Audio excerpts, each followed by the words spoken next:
another confession to make. I'm your fool. Everyone's got the chains to break, holding you. Hey guys, welcome to F1Podcast, our first podcast for 2010, episode 132, Max. How are you, mate?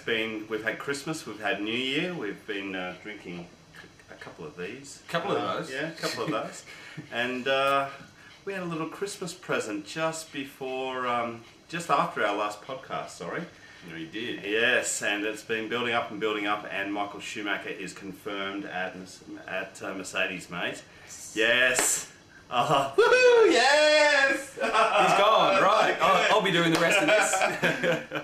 Yeah, great news, fantastic present I think for most people. I think some of you guys out there would be quite upset that the Silver Baron's coming back now, but for the rest of us I think it's fantastic, and it's going to be great to see 4 world champions on the grid in 2010. What better Christmas present could you have asked for? Guys, there's a lot of you out there who don't like Michael Schumacher, and that's fine, but imagine if you did. Imagine if you were a huge fan of the 7-time world champion, and after 3 seasons he came back, and that's where I'm at, Max. I'm a massive fan, always been a massive fan of Schumacher, and the fact that he's back and he's going to be taking on the young guns, Max. The young whippersnappers. Yeah, and an old foe in Alonso, because of course Alonso got his 2 world championships while Michael was still racing. Mm-hmm. But you know, he's against Hamilton, he's going to be racing against Vettel, he's going to be racing against Nico. And it's just great to see him back, mate. I really admire the guy at 41 years old to take on this challenge.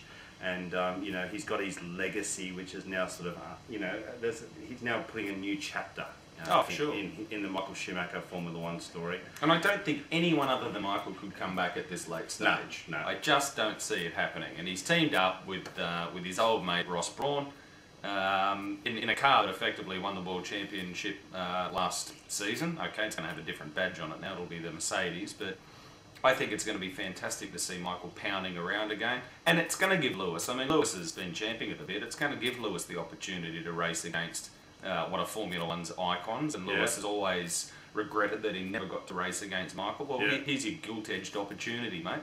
So that's going to be fascinating to watch. And when you think about it, Michael coming back into the sport, you know there's going to be drama, you know there's going to be intrigue, there's going to be this, that and the other, and he'll pick up where he left off with Fernando Alonso as well, which is going to be great. And I think he'll pick up where he left off in terms of competitiveness as well, in terms of his speed. I fully expect him to be very competitive and to win a good lot of races in 2010, Max. Okay. I don't think he's lost. Some people on the various F1 websites have been talking about, has he lost it or whatever. He hasn't. He's as quick as ever, and I don't expect fitness-wise or speed-wise to be any problem at all for the guy. And he signed a 3-year deal, Max. Which is fantastic, and that's a good signal of intent. I think he'll take a couple of races to get up to speed with limited testing. Limited or no testing. I think Michael will take a little while to get back into the groove of competitive Formula 1 racing again. But once he does, look out. If Mercedes can carry on the legacy from Brawn last year and build a bullet of a car, I'd almost have no one else other than maybe Alonso or Hamilton in the car. But to have Michael Schumacher, that's not too sloppy either, and I think he'll have a great season and prove a lot of the doubters wrong as well.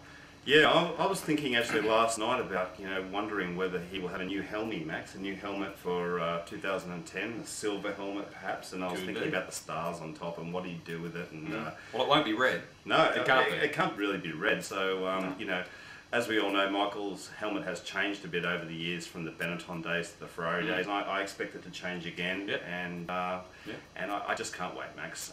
We're already talking about the start of the season and what's going to happen, and I just can't wait to see the guy line up on the grid. And there's only 62 days till Friday practice, so we haven't got that long, guys, until the start of the season. And there is some testing in Spain in early Feb, and so we're going to see some action, mate. Yeah, we will. What are your thoughts though on his young, fusty German teammate Nico Rosberg? Oh yeah, Been a bit lippy of late. he has. Yeah. I don't know whether this is a sign of nerves or bravado. I'm not quite sure yet. But what's your take on Nico's comments about Michael coming back? Yeah, I thought some of Nico's comments were a little bit kind of unnecessary in terms of saying, well, I'm not going to be number 2, and of course in the last few days. Yes, you are. Sorry. And talking about Michael's overtaking techniques during his day, and I'm not going to be beaten by Michael and things, and I really think it's good to have confidence, Nico, but just keep your powder dry a little bit, Tiger. Just get on with the job, and let's just see. I think that Michael is, some of you may disagree with me, and please do, but I don't think Michael's ever demanded number 1 status. He always earns it after a few Grand Prix. He's beating his teammates, and as the season progresses, and if Nico Rosberg can beat Michael Schumacher, then I can't remember which driver said it, but someone said he'll be a legend. Yeah, he'll be a superstar. Yeah, if he beats Michael. And I agree, he will be. If he does that, but Nico, just get on with the job. I've been not disappointed. I don't think disappointed is the right word, mate, but a little bit sort of amused, I guess is more. I think it's been fantastic. I love it. As soon as I read that byline, I thought, I've got to read this, and I think it's great. Nico's turning around and saying, hey, I'm still here. I'm still in Formula 1, and I deserve my time in the sun, and he's a good, solid driver. There's no doubt about it. To Michael, this would be water off a duck's back. He's heard it all before from past teammates. He'd be like, yeah, all right, well, I'll do my talking on the track. But I thought it was great for Nico to come out and do that. I thought it was, pretty funny. And as I said, I don't know whether it was nerves or bravado. I hope it's bravado, but I've got a distinct feeling that there's a huge lack of nerves in there as well. I mean, hey, you're getting a legend of the sport sitting in the other car, in the other side of the garage from you.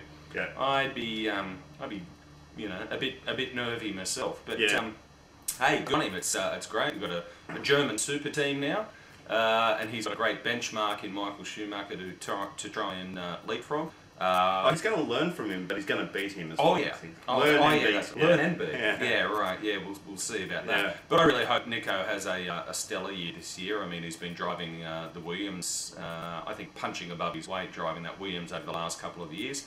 And hopefully Mercedes will put out a competitive car. I mean, we all know that pound for pound they had the best engine over 2009. I don't think that's up for any debate. And I don't see any reason why that would change this year. Yeah, me either, Max. So we know they've got a great engine. Hopefully Mercedes will be able to put in a stellar year this year. And the good thing about 2010 as well is, unlike 2009 for the Brawn guys, they had to re-engineer the chassis very late in the piece when they got the Mercedes power plant. Yeah. They don't have to do that this year. Yeah, they've been developing this car obviously for quite some time, and we'll have to see what development they can drive during 2010. And I agree with Nico, mate. I mean, the guy's never won a Grand Prix, obviously, but I think he will win Grand Prix in 2010. He's going to win races, and I hope that the Mercedes team are successful, and both of them win races and do well, mate. So, well, time will tell, mate. We haven't got too long until we find out.